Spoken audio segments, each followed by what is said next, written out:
Halo semuanya, kami dari kelompok 5. Gak ngacor, gak lama. 5. Perkenalkan, nama saya Afika Roda Fidela dengan NIM 6261040666230. Perkenalkan, nama saya Brenda Salometa Tanggara dengan NIM 6261040666231. Perkenalkan, nama saya Ditya Wijaya, NIM saya 62610662229. Perkenalkan, nama saya Najwa Delia Sati dengan NIM 6261040662228. Perkenalkan, nama saya Delima Mustika Perwira dengan NIM 62610406226. Saat ini, dunia bisnis semakin terhubung sehingga perubahan yang terjadi di satu negara dapat memberikan dampak ke negara yang lain. Karena itu, seorang manajer perlu memahami bagaimana cara mengelola bisnis dalam lingkungan global. Pertama, kita masuk ke konsep A, borderless world atau dunia tanpa batas. Saat ini, batas antar negara dalam dunia bisnis semakin tidak terasa.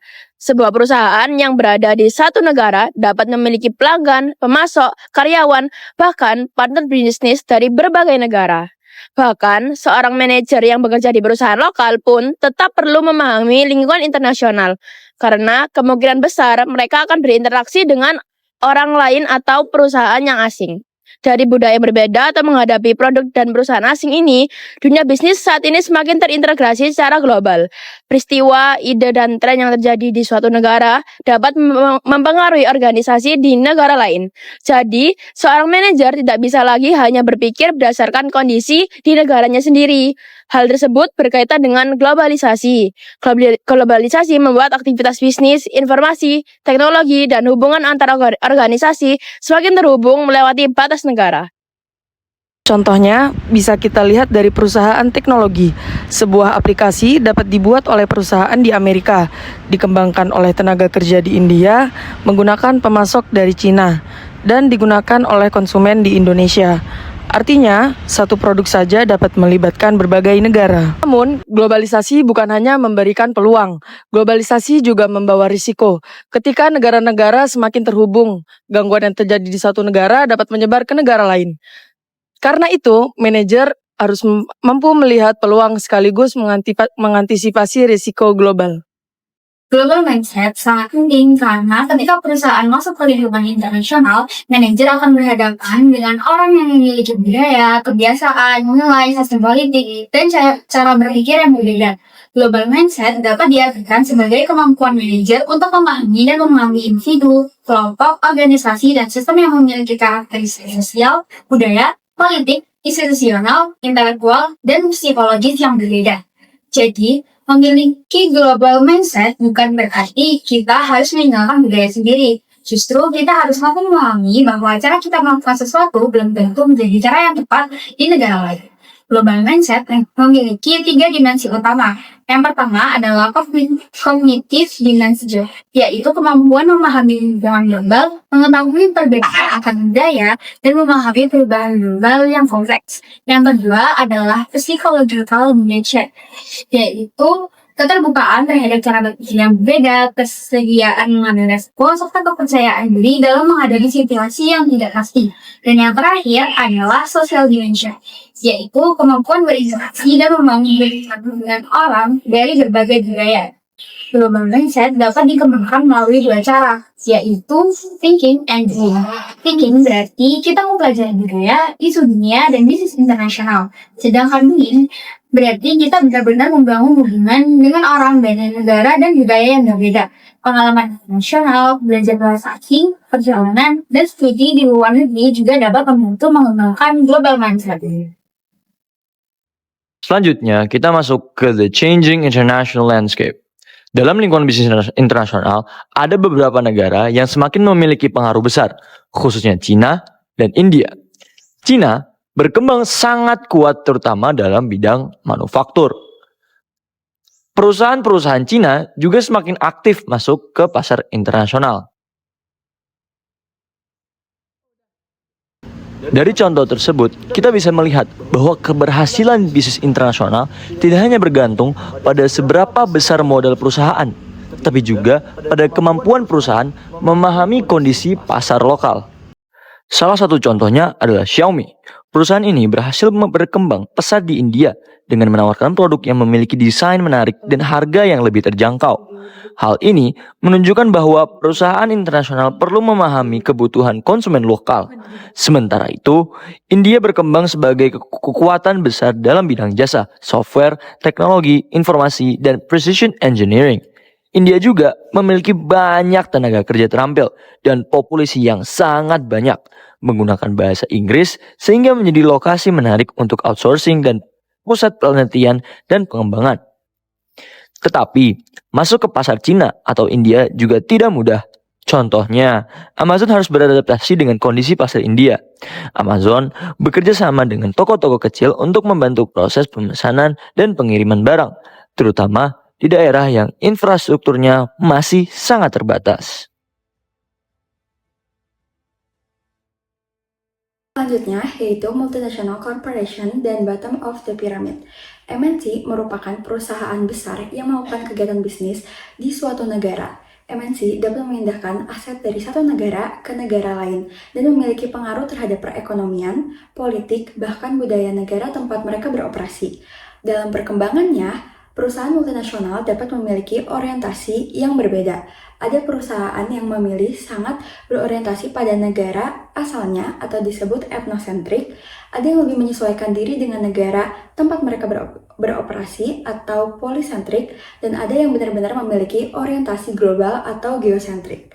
Kemudian ada juga konsep bottom of the pyramid atau BOP. BOP melihat masyarakat berpendapatan rendah, bukan hanya sebagai kelompok yang membutuhkan bantuan, tetapi juga sebagai pasar yang memiliki potensi. Contohnya adalah perusahaan India Godrej & Boyce yang menciptakan produk bernama Chotocool, yaitu kulkas kecil yang dirancang untuk masyarakat yang tidak membutuhkan kulkas besar dan tidak memiliki banyak ruang maupun daya listrik. Produk tersebut dibuat lebih murah sesuai dengan kebutuhan masyarakat setempat. Artinya, perusahaan dapat memperoleh keuntungan sekaligus membantu memenuhi kebutuhan masyarakat berpenghasilan rendah dengan menciptakan produk yang sesuai dengan keinginan kondisi mereka. Selanjutnya adalah bagaimana perusahaan mulai masuk ke pasar internasional. Ada beberapa cara yang dapat digunakan. Pertama adalah global outsourcing atau offshoring, yaitu perusahaan menggunakan sumber daya dari negara lain untuk mendapatkan tenaga kerja atau bahan dengan biaya yang lebih rendah. Kedua adalah exporting, yaitu perusahaan tetap memproduksi barang di negara asal, kemudian menjual atau mengirimkannya ke negara lain. Cara ini relatif membutuhkan sumber daya dan risiko yang lebih rendah dibandingkan membangun fasilitas produksi langsung di negara asing. Ketiga adalah partnership atau joint venture. Dalam joint venture, perusahaan bekerja sama dengan perusahaan di negara lain untuk berbagi biaya dan risiko. Kerjasama tersebut dapat digunakan untuk membangun fasilitas, mengembangkan produk, atau membangun jaringan penjualan dan distribusi. Contohnya adalah Starbucks yang menggunakan partnership dan joint venture ketika melakukan ekspansi ke Cina dan India. Partner lokal membantu Starbucks memahami kondisi hukum, logistik, dan budaya setempat.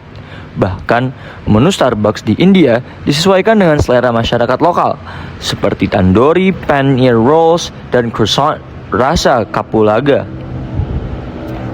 Ketika perusahaan masuk ke negara lain, perusahaan juga akan menghadapi legal political challenge. Setiap negara memiliki hukum dan peraturan yang berbeda, misalnya mengenai perlindungan konsumen, tenaga kerja, keamanan, informasi, pelabelan, pajak, hingga impor. Selain itu, terdapat political risk, yaitu risiko perusahaan kehilangan aset, kemampuan menghasilkan keuntungan, atau kontrol manajemen akibat tindakan pemerintah atau peristiwa politik. Ketidakstabilan politik seperti kerusuhan, revolusi, perubahan pemerintah, maupun konflik politik juga dapat mengganggu kegiatan perusahaan. Contohnya adalah kasus Marriott. Perusahaan tersebut pernah mendapatkan masalah di Cina setelah secara keliru mencantumkan Tibet sebagai sebuah negara. Akibatnya, Marriott harus meminta maaf dan menghentikan sementara layanan reservasi online di wilayah Greater China. Selain aspek politik, perusahaan juga menghadapi socio-cultural challenge. Budaya terdiri dari pengetahuan, keyakinan, nilai, perilaku, dan cara berpikir yang dimiliki bersama oleh masyarakat. Masalah muncul ketika perusahaan menganggap kebiasaan dari negara asalnya bisa diterapkan begitu saja di negara lain. Salah satu masalahnya adalah ethnocentrism, yaitu kecenderungan menganggap budaya sendiri lebih baik daripada budaya lain. Sikap seperti ini dapat membuat perusahaan sulit beradaptasi dengan pasar internasional. Terdapat 4 dimensi nilai budaya menurut Hofstede, yaitu power distance, uncertainty avoidance, individualism versus collectivism, dan masculinity versus femininity. Sebagai contoh, negara dengan high power distance lebih menerima adanya perbedaan kekuasaan, sedangkan negara dengan low power distance lebih mengharapkan kesetaraan. Dalam individualism, seseorang lebih menekankan kepentingan dan tanggung jawab individu, sedangkan kolektivisme lebih menekankan hubungan kelompok dan kepentingan bersama. Perbedaan budaya juga dapat menyebabkan masalah komunikasi. Dalam bisnis internasional, komunikasi bukan hanya mengenai kata-kata, tetapi juga nada suara, bahasa tubuh, ekspresi, dan konteks. Ada yang disebut high context culture, yaitu budaya yang lebih mengandalkan hubungan, konteks, status, dan komunikasi, dan nonverbal. Sedangkan low context culture lebih mengandalkan kata-kata dan informasi yang disampaikan secara langsung. Contohnya dapat dilihat pada kerjasama antara Lenovo dari Cina atau IBM. Manajer Barat merasa frustasi karena manajer Cina cenderung tidak banyak berbicara dalam rapat. Sebaliknya, manajer Cina merasa terganggu karena orang Amerika dianggap terlalu banyak berbicara.